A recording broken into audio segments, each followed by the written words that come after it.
Hi friends, this video shows how to find all available apps update. Go to settings, select settings icon from top right corner, go to privacy, go down, select manage updates.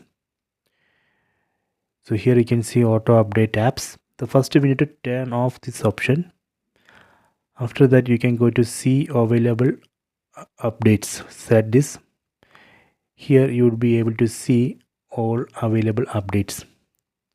See, right now it says no update available. If there is an update, it will show all updates, all apps update here. From there we can one by one select the update, then we can install if you want.